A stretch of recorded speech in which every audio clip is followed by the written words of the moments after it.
And these are JD Vance's and Usha Vance's young children that are joining for the swearing in, along with his mother there in red.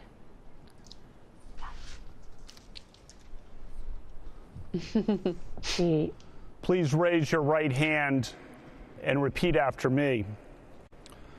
I, James David Vance, do solemnly swear. I, James David Vance, do solemnly swear that I will support and defend the Constitution of the United States. That I will support and defend the Constitution of the United States.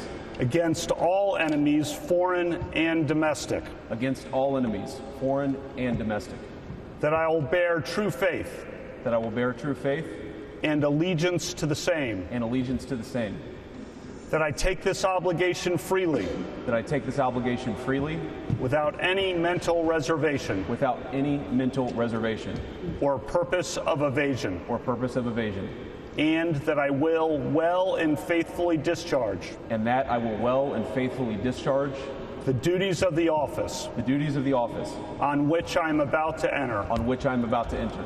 So help me God. So help me God. Congratulations, Mr. Vice President.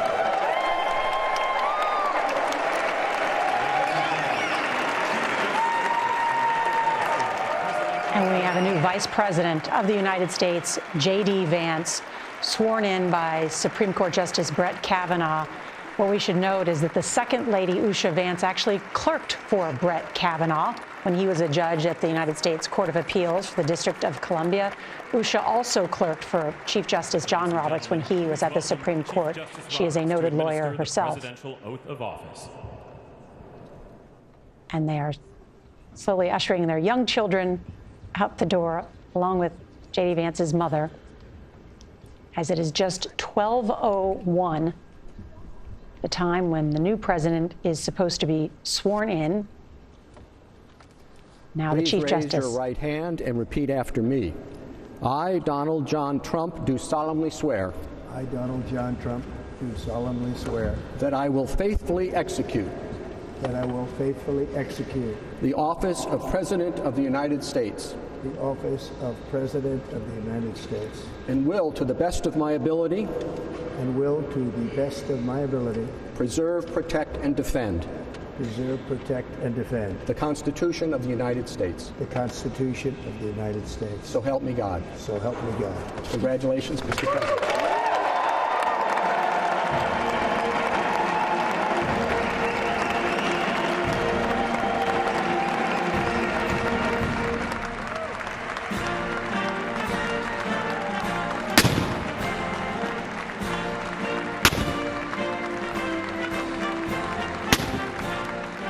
And now we have the 47th President of the United States, President Donald Trump, only the second president in history to serve non-consecutive terms, sworn in on the Bible given to him by his mother and the Lincoln Bible. Congratulated by his family and friends. Well, you noticed a little scrambling there of the family to get up there, and they moved a couple of the music numbers later to get this done as close to noon as they possibly could. About 20 minutes behind on the regular schedule, but they repositioned. I don't know that it's absolutely essential, but it's certainly traditional to get that done at noon. And because of that, we're not sure what's next. We don't know if it's the end. Exactly. A fitting way to start the Trump administration. Because the schedule has been changed around a little bit, this is now the Marine Band.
And that was the Battle Hymn of the Republic by the United States Naval Academy Glee Club.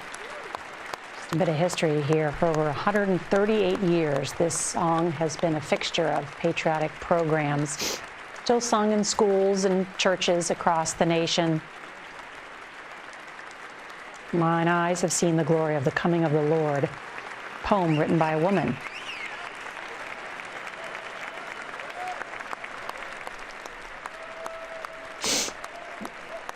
We're about to hear from Senator Fisher, who will introduce the president.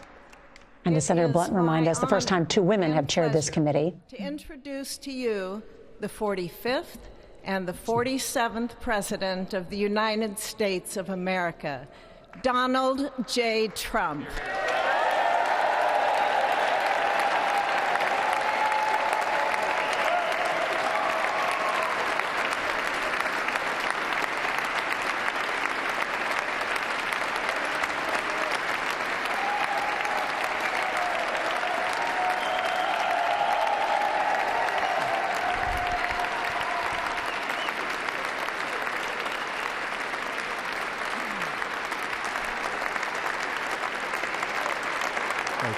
Thank you very much, everybody. Well, thank you very, very much. Vice President Vance, Speaker Johnson, Senator Thune, Chief Justice Roberts, Justices of the United States Supreme Court, President Clinton, President Bush, President Obama, President Biden, Vice President Harris, and my fellow citizens. The golden age of America begins right now.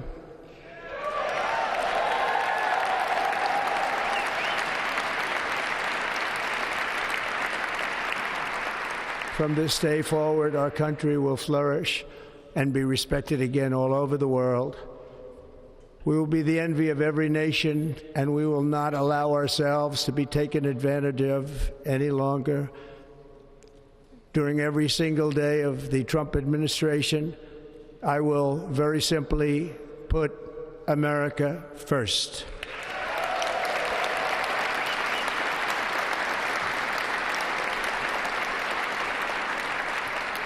Our sovereignty will be reclaimed. Our safety will be restored. The scales of justice will be rebalanced. The vicious, violent, and unfair weaponization of the Justice Department and our government will end.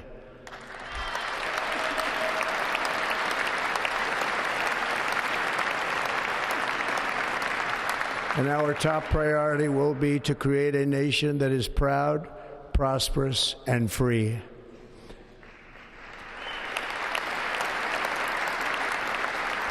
America will soon be greater, stronger, and far more exceptional than ever before. I return to the presidency confident and optimistic that we are at the start of a thrilling new era of national success. A tide of change is sweeping the country. Sunlight is pouring over the entire world, and America has the chance to seize this opportunity like never before. But first, we must be honest about the challenges we face. While they are plentiful, they will be annihilated by this great momentum that the world is now witnessing in the United States of America. As we gather today, our government confronts a crisis of trust. For many years, a radical and corrupt establishment has extracted power and wealth from our citizens while the pillars of our society lay broken and seemingly in complete disrepair. We now have a government that cannot manage even a simple crisis at home, while at the same time stumbling into a continuing catalog of catastrophic events abroad. It fails to protect our magnificent, law-abiding American citizens, but provides sanctuary and protection for dangerous criminals, many from prisons and mental institutions that have illegally entered our country from all over the world. We have a government that has given unlimited funding to the defense of foreign borders, but refuses to defend American borders or, more importantly, its own people. Our country can no longer deliver basic services in times of emergency, as recently shown by the wonderful people of North Carolina, been treated so badly.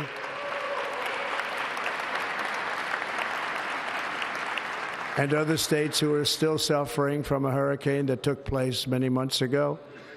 Or more recently, Los Angeles, where we are watching fires still tragically burn from weeks ago without even a token of defense. They're raging through the houses and communities, even affecting some of the wealthiest and most powerful individuals in our country, some of whom are sitting here right now. They don't have a home any longer. That's interesting. But we can't let this happen. Everyone is unable to do anything about it. That's going to change.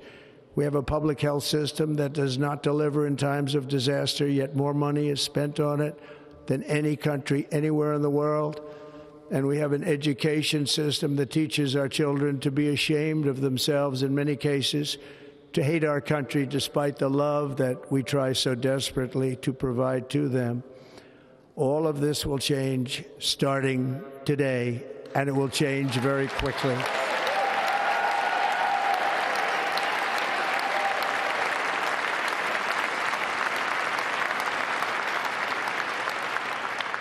My recent election is a mandate to completely and totally reverse a horrible betrayal and all of these many betrayals that have taken place, and to give the people back their faith, their wealth, their democracy, and indeed their freedom. From this moment on, America's decline is over.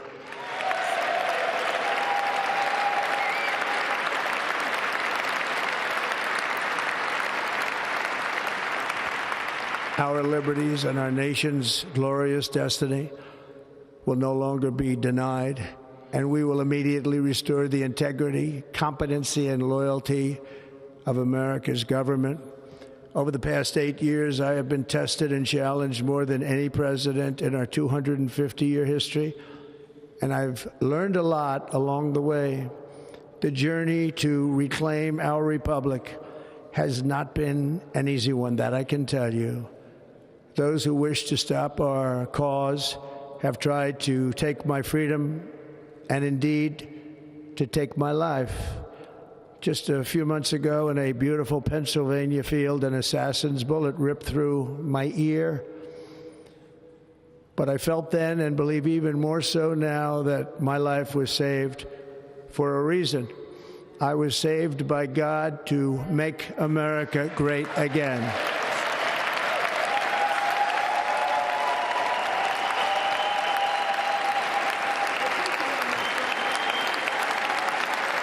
Thank you.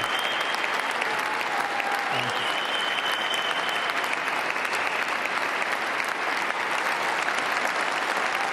Thank you very much.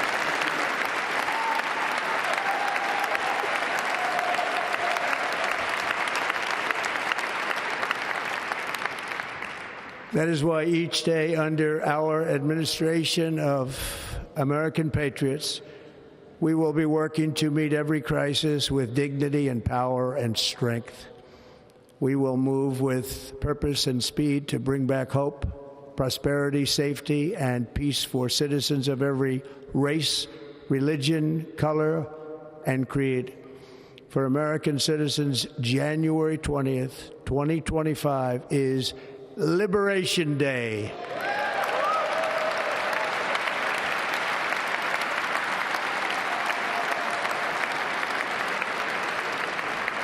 It is my hope that our recent presidential election will be remembered as the greatest and most consequential election in the history of our country. As our victory showed, the entire nation is rapidly unifying behind our agenda with dramatic increases in support from virtually every element of our society, young and old, men and women, African Americans, Hispanic Americans, Asian Americans, urban, suburban, rural, and very importantly, we had a powerful win in all 7 swing states, and the popular vote, we won by millions of people. To the Black and Hispanic communities, I want to thank you for the tremendous outpouring of love and trust that you have shown me with your vote. We set records, and I will not forget it. I've heard your voices in the campaign, and I look forward to working with you in the years to come.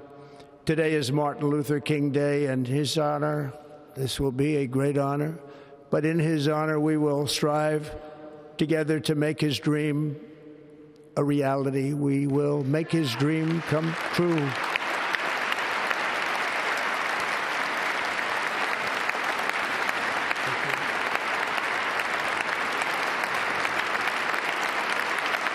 Thank you. Thank you. National unity is now returning to America, and confidence and pride is soaring like never before. In everything we do, my administration will be inspired by a strong pursuit of excellence and unrelenting success. We will not forget our country. We will not forget our Constitution, and we will not forget our God. Can't do that.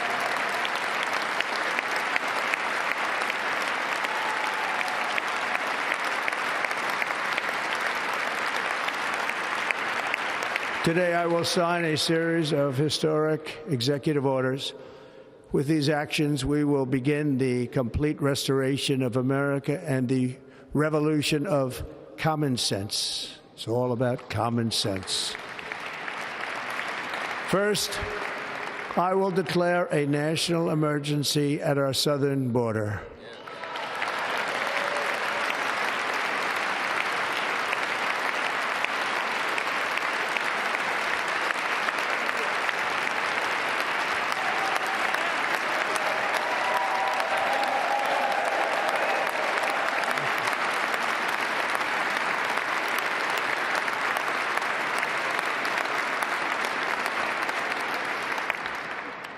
Illegal entry will immediately be halted, and we will begin the process of returning millions and millions of criminal aliens back to the places from which they came.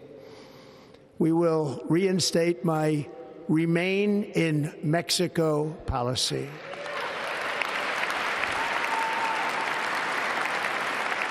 I will end the practice of catch and release. And I will send troops to the southern border to repel the disastrous invasion of our country.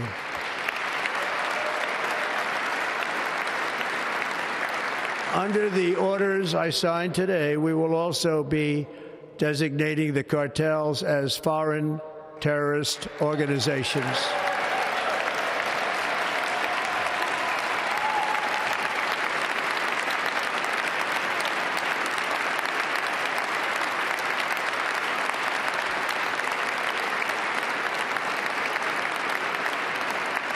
And by invoking the Alien Enemies Act of 1798, I will direct our government to use the full and immense power of federal and state law enforcement to eliminate the presence of all foreign gangs and criminal networks, bringing devastating crime to U.S. soil, including our cities and inner cities.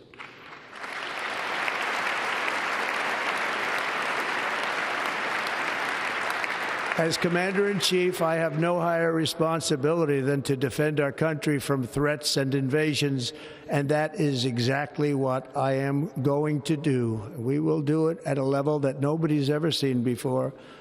Next, I will direct all members of my cabinet to marshal the vast powers at their disposal to defeat what was record inflation and rapidly bring down costs and prices.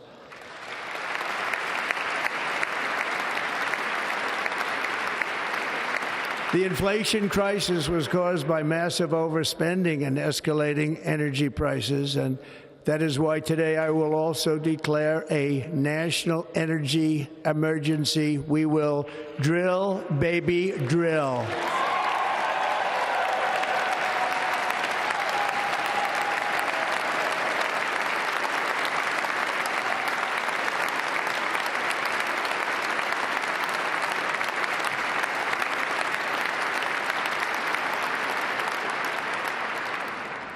America will be a manufacturing nation once again, and we have something that no other manufacturing nation will ever have, the largest amount of oil and gas of any country on earth, and we are going to use it.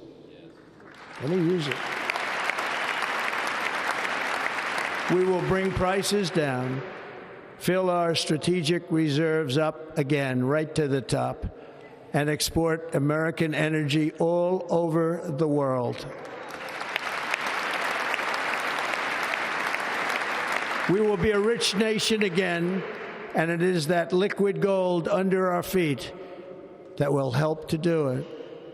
With my actions today, we will end the Green New Deal, and we will revoke the electric vehicle mandate, saving our auto industry and keeping my sacred pledge to our great American auto workers.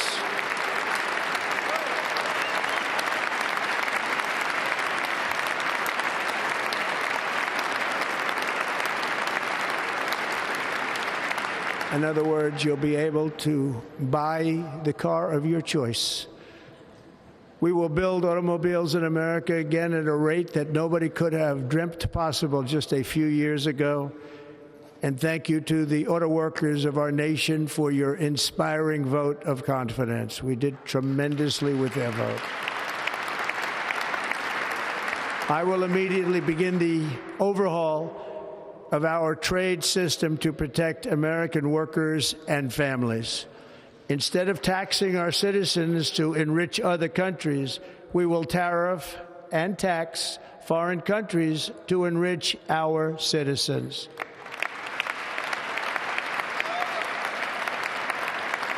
For this purpose, we are establishing the External Revenue Service to collect all tariffs, duties, and revenues. It will be massive amounts of money pouring into our Treasury, coming from foreign sources. The American dream will soon be back and thriving like never before to restore competence and effectiveness to our federal government. My administration will establish the brand new Department of Government Efficiency.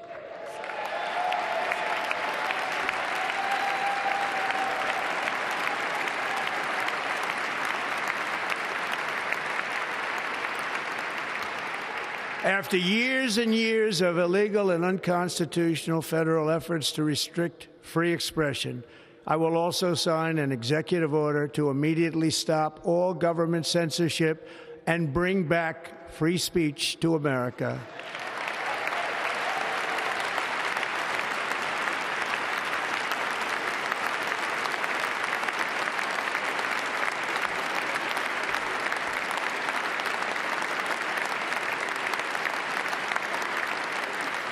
Never again will the immense power of the state be weaponized to persecute political opponents.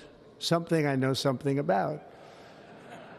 We will not allow that to happen. It will not happen again. Under my leadership, we will restore fair, equal, and impartial justice under the constitutional rule of law.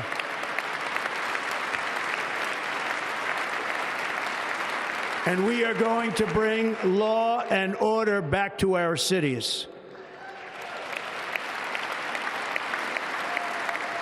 This week, I will also end the government policy of trying to socially engineer race and gender into every aspect of public and private life.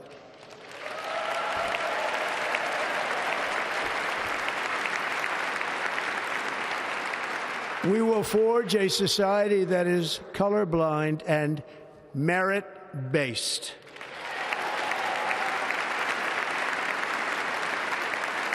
As of today, it will henceforth be the official policy of the United States government that there are only two genders, male and female.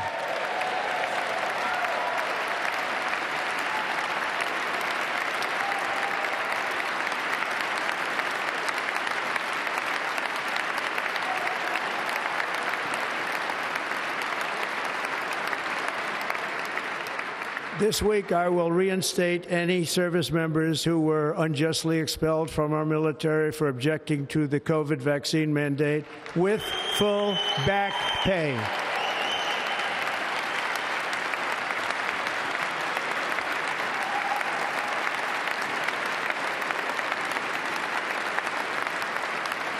And I will sign an order to stop our warriors from being subjected to radical political theories and social experiments while on duty. It's going to end immediately. Our armed forces will be freed to focus on their sole mission, defeating America's enemies.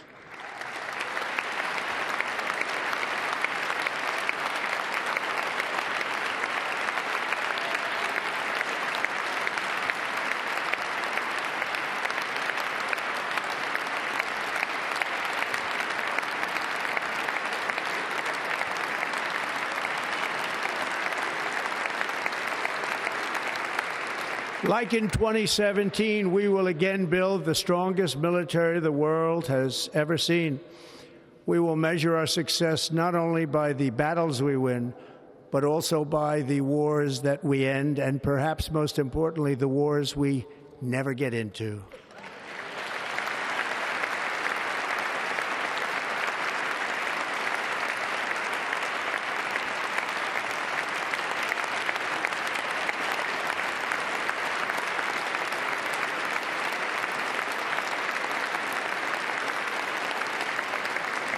My proudest legacy will be that of a peacemaker and unifier. That's what I want to be, a peacemaker and a unifier. I'm pleased to say that as of yesterday, one day before I assumed office, the hostages in the Middle East are coming back home to their families.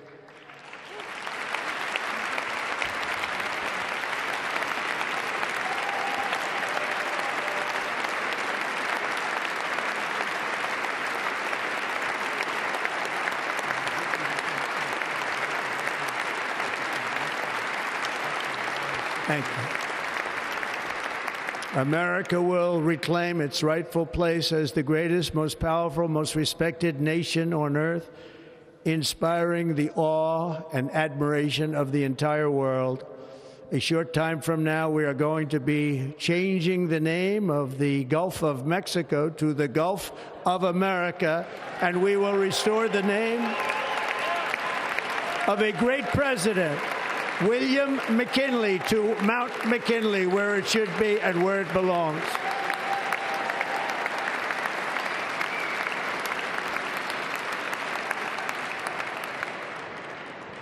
President McKinley made our country very rich through tariffs and through talent. He was a natural businessman and gave Teddy Roosevelt the money for many of the great things he did, including the Panama Canal, which has foolishly been given to the country of Panama after the United States. The United States, I mean, think of this, spent more money than ever spent on a project before and lost 38,000 lives in the building of the Panama Canal. We have been treated very badly from this foolish gift that should have never been made, and Panama's promise to us has been broken. The purpose of our deal and the spirit of our treaty has been totally violated. American ships are being severely overcharged and not treated fairly in any way, shape, or form, and that includes the United States Navy.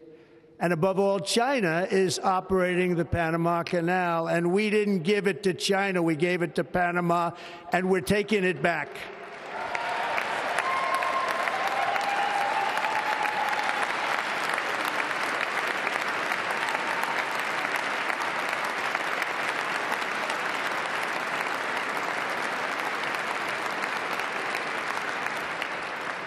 Above all, my message to Americans today is that it is time for us to once again act with courage, vigor, and the vitality of history's greatest civilization. So as we liberate our nation, we will lead it to new heights of victory and success. We will not be deterred. Together we will end the chronic disease epidemic and keep our children safe, healthy, and disease-free. The United States will once again consider itself a growing nation, one that increases our wealth, expands our territory, builds our cities, raises our expectations, and carries our flag into new and beautiful horizons. And we will pursue our manifest destiny into the stars, launching American astronauts to plant the stars and stripes on the planet Mars.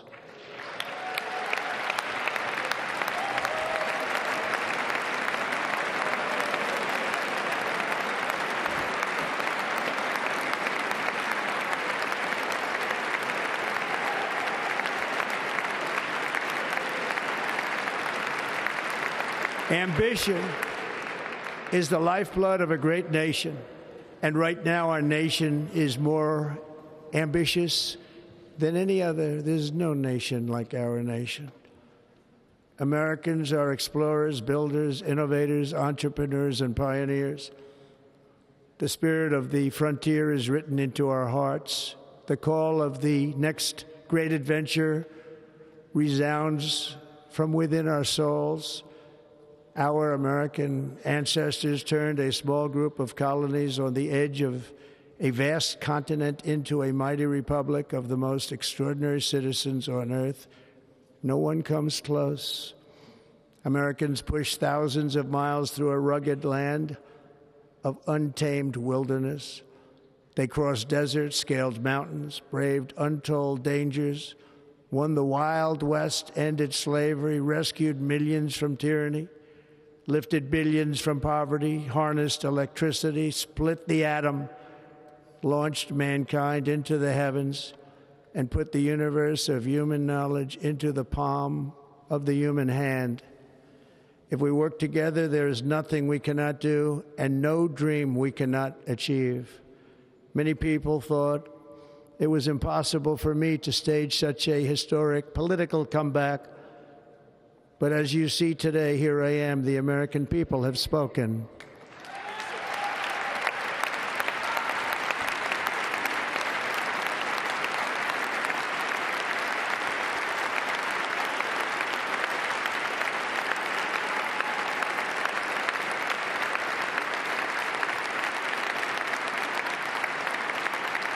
I stand before you now as proof that you should never believe that something is impossible to do. In America, the impossible is what we do best.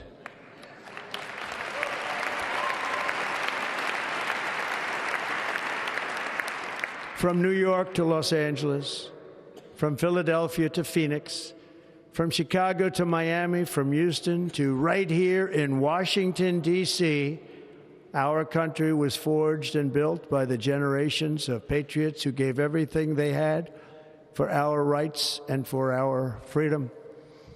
They were farmers and soldiers, cowboys and factory workers, steel workers and coal miners, police officers and pioneers who pushed onward, marched forward, and let no obstacle defeat their spirit or their pride. Together they laid down the railroads, raised up the skyscrapers, built great highways, won 2 world wars, defeated fascism and communism, and triumphed over every single challenge that they faced. After all we have been through together, we stand on the verge of the 4 greatest years in American history. With your help, we will restore America promise, and we will rebuild the nation that we love, and we love it so much. We are one people, one family, and one glorious nation under God. So to every parent who dreams for their child, and every child who dreams for their future, I am with you, I will fight for you, and I will win for you. We're going to win like never before.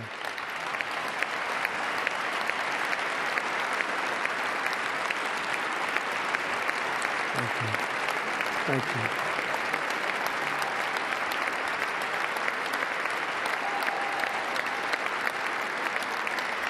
Thank you. Thank you. In recent years, our nation has suffered greatly, but we are going to bring it back and make it great again, greater than ever before. We will be a nation like no other, full of compassion, courage, and exceptionalism. Our power will stop all wars and bring a new spirit of unity to a world that has been angry, violent, and totally unpredictable. America will be respected again and admired again, including by people of religion, faith, and goodwill. We will be prosperous. We will be proud. We will be strong, and we will win like never before. We will not be conquered. We will not be intimidated. We will not be broken, and we will not fail. From this day on, the United States of America will be a free, sovereign, and independent nation. We will stand bravely. We will live proudly. We will dream boldly, and nothing will stand in our way because we are Americans. The future is ours, and our golden age has just begun. Thank you. God bless America. Thank you all. Thank you. Thank you very much. Thank you very much. Thank you. The inaugural address of the 47th President of the United States, Donald Trump. It was billed as an optimistic and hopeful address. Donald Trump said he wants to be a peacemaker and a unifier, promising to put America first and to usher in a revolution of common sense. In his words, you just heard him say, our golden age has just begun. But he then plunged into a list of grievances, said from this moment on, America's decline is over. We're going to dig into the details of this speech. But I think first we want to hear from Carrie Underwood, who is set to deliver America the Beautiful. And then we'll talk about some of the details that President Donald Trump just outlined in his inaugural address, describing a Liberation Day, saying, too, that they will declare a crisis on the southern border and that, in his words, we will be a rich nation again. Donald Trump also using an inaugural address to say there are only 2 genders, male and female, also talking about full back pay for those who refuse the COVID vaccine. It sounds like they're just trying to get the music ready to hear from Carrie Underwood. This remarkable moment where you see 5 presidents of the United States in one room. It was more like a State of the Union than an inaugural address in many ways, and that's in part because of the location inside the Capitol Rotunda, as opposed to out on that inaugural platform. And so people stood and applauded. That's not something we usually see in an inaugural address. But it was notable that none of the former presidents stood up and applauded throughout his remarks, including the former Republican President George W. Bush. That's what I was just going to say, yes. Either party. Nora, it was interesting to hear the now president say, "I was saved by God to make America great," talking about that attempt on his life back in July. So he believes he doesn't just have a political mandate, he believes he has some mandate from the divine in seeing out the next 4 years. And John Dickerson, you've looked at so many of these inaugural addresses. Donald Trump has always had a different style. His last one was described as dark. How would you describe this one? Well, as you noted, I mean, I guess let's listen. For spacious skies, for amber waves of grain, for purple mountain majesties above the fruited plain. America,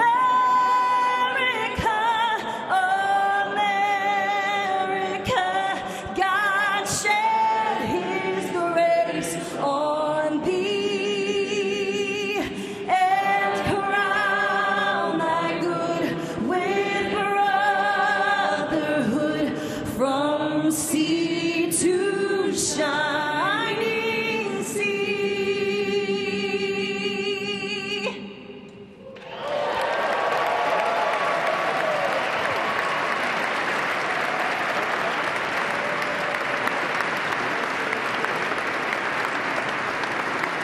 Carrie Underwood there asking the crowd to join her. She said, "You know the words." It's even there's going to be a new Department of Government Efficiency. They need to work on the music, I guess, first of all. The backup music was not there for there. But really a remarkable Senator Fisher will now introduce the performance. benediction clergy.